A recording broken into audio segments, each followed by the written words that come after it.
Pendant qu'on était en train de changer à tue-tête dans ma voiture, pendant que je l'accompagnais à une séance de chimiothérapie, elle me regarde et voilà, elle m'appelle comme ça, elle me dit « Écoute Maval, tu es la seule personne avec qui je peux être comme ça parce que tu ne me considères pas comme une malade. » Moi je suis Valérie Gislet, je suis sophrologue expert. J'ai fait ma formation à l'académie il y a maintenant 11 ans. Et je viens du milieu paramédical puisque j'ai eu la chance de gérer un centre de fécondation in vitro à Rennes, qui a été un des premiers centres privés français. J'ai également travaillé dans le milieu de l'événementiel. J'ai organisé la fête du cinéma, les journées du patrimoine. J'ai ensuite une boîte de déco. Et tout ça nous amène à l'idée que nous sommes tous faits pour faire plein de choses. Et au fur et à mesure de ma vie, j'ai eu envie de me rapprocher en fait, de l'accompagnement humain pour revenir à mon premier métier. Et c'est ainsi qu'en rencontrant une jeune femme qui était en train de finir sa formation de sophro ici à l'académie que j'ai eu envie de découvrir ce métier qui pour moi avait l'air à la fois très mystérieux parce que très académique et à la fois intriguant effectivement également par tout ce qui est technique, TL, qui pour moi me semblait inconcevable, à savoir parler pendant 20 minutes à quelqu'un qui a les yeux fermés. Voilà, c'est un petit peu mon parcours. Je suis aujourd'hui donc spécialisée dans l'accompagnement des traumas et des émotions et j'ai fondé la Maison des émotions dans les Yvelines. Et j'ai également coécrit le livre avec Patrick André Chénier sur le cancer du sein.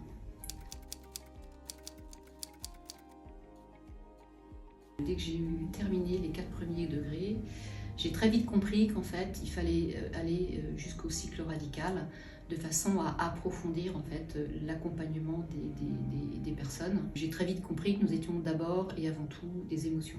À ce titre, ça m'a permis en fait d'être à l'écoute de tout ce que nous pouvions ressentir, de tout ce que nous vivions. Et j'ai une de mes meilleures amies qui a eu un cancer. Et c'est vraiment de cette manière-là que j'ai été très sensibilisée. Et ce qui est assez étonnant, c'est que lorsque j'ai appris qu'elle avait un cancer, au début on lui avait dit que c'était strictement rien.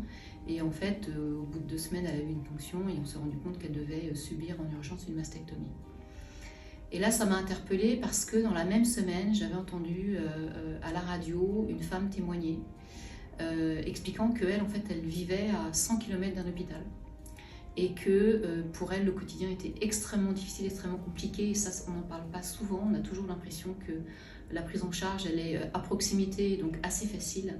Et c'est loin d'être le cas. Et la majorité des femmes, des hommes aussi, mais là, en l'occurrence, le cancer du sein, c'est essentiellement à 95% des femmes. Eh bien, il y a d'énormes difficultés, d'abord dans la prise en charge avec l'éloignement, des lieux de soins, mais également tout ce qui va se rajouter, à savoir la vie professionnelle, la vie familiale, la vie de couple. Et ça, c'est quelque chose dont on parle extrêmement peu et ça m'a vraiment sensibilisée. La sophrologie, en fait, elle a une spécificité, c'est que il y a effectivement le trauma de l'annonce qui va être très peu travaillé. Mais la spécificité de la sophro, donc d'une manière générale, c'est que en fait, c'est la seule discipline qui va accompagner les malades du début jusqu'à la fin, quelle que soit la fin. Pendant tout le protocole, pendant toute la prise en charge, la sophrologie va être omniprésente et c'est une des particularités en fait, des disciplines qui vont pouvoir accompagner les patientes pendant leur prise en charge médicale.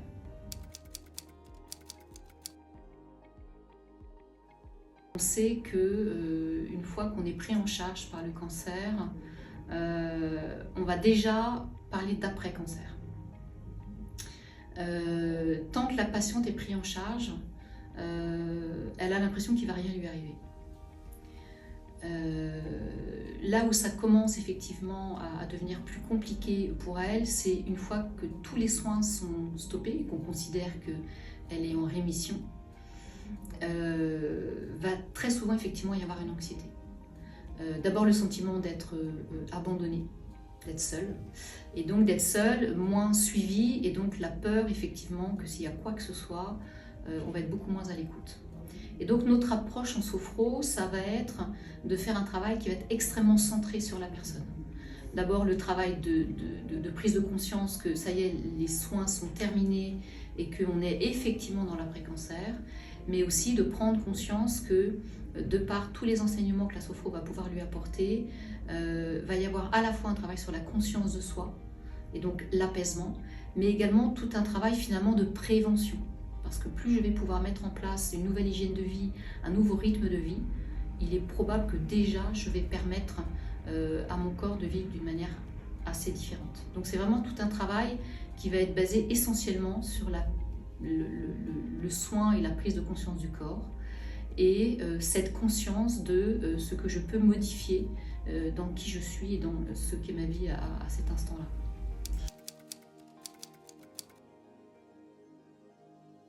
Alors la grande force de la sophrologie, en fait, c'est effectivement, contrairement à l'hypnose, c'est que c'est une discipline qui est basée sur la conscience du corps. C'est vraiment la toute-puissance de la sophrologie. Plus je prends conscience que mon corps, c'est moi, plus je prends conscience que ce que je peux modifier, ce que ça va avoir comme impact en fait sur tout mon système nerveux, tout ce que je vais pouvoir modifier sur le plan hormonal, toutes les nouvelles informations qui vont avoir une résonance au niveau du cerveau et bien évidemment au niveau du corps. Donc le but du travail, c'est vraiment cette prise en charge corporelle qui va être très puissante en fait et qui va être totalement différente de tout ce qui peut être proposé dans les soins de support.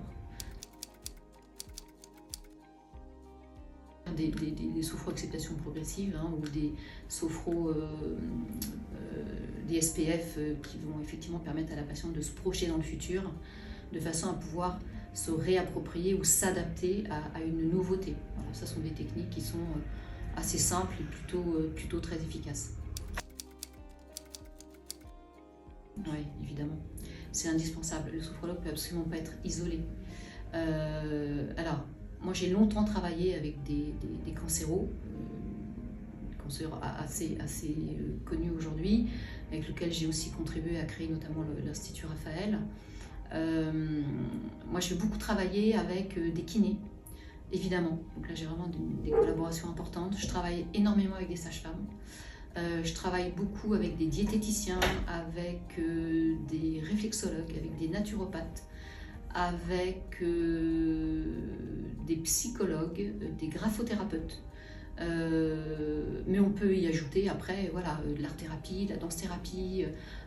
On ne peut pas être isolé en fait, et il ne faut pas. Évidemment. Évidemment parce que plus la personne malade va être apaisée, plus ça va permettre à la famille, aux collègues, aux amis d'être rassurés également. Et donc effectivement, d'une manière, j'allais dire vibratoire ou miroir, en fait, la posture du patient va permettre de rassurer. Et n'oubliez pas que nous sommes en fait en interaction sans arrêt les uns avec les autres. Et donc le fait de rassurer l'entourage va permettre à l'entourage d'être lui-même apaisé et donc de recréer peut-être un échange, un dialogue, moins d'agressivité, moins d'appréhension. Ça va permettre au mari d'être un peu moins fuyant, aux enfants d'être peut-être un peu moins agressifs ou peut-être de pleurer un peu moins, d'être un peu triste. Ça va leur permettre éventuellement également aux enfants de réussir à mieux se concentrer à l'école. C'est toutes ces conséquences-là qui vont être extrêmement importantes et qui ne sont absolument pas à négliger. Et la sophro peut également justement proposer son aide, enfin en tout cas oui, son aide aux familles et aux aidants. Ça c'est vraiment important.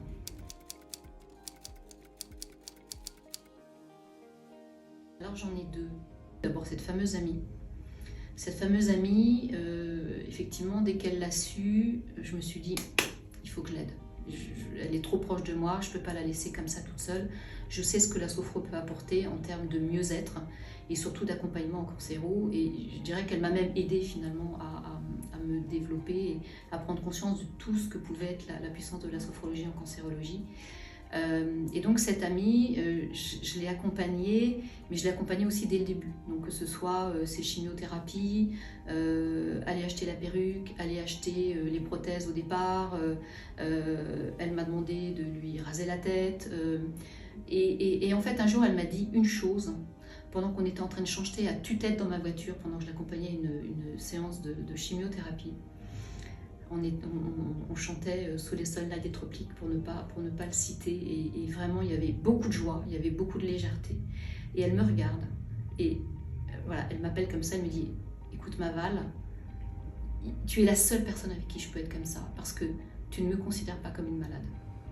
Et cette phrase, en fait, elle m'a vraiment fait prendre conscience, et j'en parle très souvent pendant le séminaire ou les cours, que notre regard ne doit pas changer.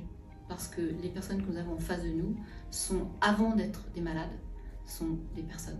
Et c'est vraiment ce qu'elles recherchent en fait. C'est ce regard très humaniste et pas compatissant et pas finalement humiliant qui renvoie en permanence à la maladie.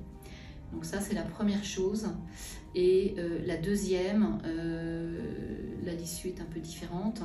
C'est une jeune femme qui vient me voir, qui a un cancer du sein métastasé et qui depuis des années en fait, voilà, est prise en charge régulièrement. Et en fait, avec la sophro, elle a réussi à réparer en fait son histoire qui était plutôt très douloureuse avec sa maman. Et en fait, un jour, je reçois un coup de téléphone de son mari et j'apprends que cette femme est décédée. Et je ne le savais pas. Donc c'est vrai que ça m'a un peu bouleversée. Et il a absolument voulu venir me voir en consultation. Et là, il m'a dit quelque chose aussi d'assez bouleversant. Il me dit, en fait, grâce à vous, grâce au travail qui a été fait, sophro, d'apaisement, elle a eu ce courage et cette envie, ce besoin de renouer avec sa maman. Et elles se sont dit énormément de choses et elles se sont pardonnées. Et ça a permis à Emeline de partir en paix. Et ça, voilà, c'est aussi ça la sophro. Ça répond aussi, voilà, aux conséquences que ça peut avoir sur les siens et aussi de quelle manière on peut partir en paix. Et ça, c'est extrêmement important aussi, parce que l'accompagnement sophro en cancéro, c'est effectivement la rémission, mais ça peut aussi être l'accompagnement à la mort, et ça, c'est important de le savoir. Avoir un sophrologue, voilà, tout simplement, de façon à avoir effectivement l'équipe médicale, qui aujourd'hui, on a la chance en France d'avoir une médecine extrêmement efficiente, extrêmement efficace, avec qui évolue énormément avec les nouveaux progrès.